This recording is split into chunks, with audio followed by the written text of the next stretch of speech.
జ్ఞాపనార్థాలు సరైన అనుమతులు లేకుండా రాయలసీమ లిఫ్ట్ ప్రారంభించారని చంద్రబాబు అక్కసు.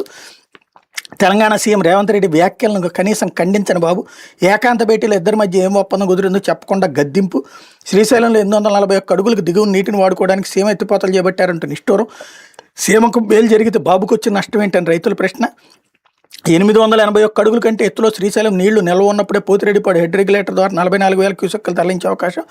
800 నుంచి 841 అడుగుల్లోపే వచ్చిన నీటిని వచ్చినట్టుగా శ్రీశైలం నుండి రోజుకి 7 టీఎంసీలు తోడేస్తున్న తెలంగాణ. అలాంటప్పుడు శ్రీశైలం నీటి మట్ట 851 అడుగులకు చేరేది ఎప్పుడు? పోతిరెడ్డిపాడు హెడ్ రెగ్యులేటర్కి ఎప్పుడు నీళ్లు రావాలి? వర్షాభావ సంవత్సరాలు మరింత ఘోరం. అందుకే మనకు హక్కుగా దక్కిన వాటా జలాలను వాడుకోవడానికి రాయలసీమ ఎత్తిపోతలు చేపట్టిన వైఎస్ జగన్.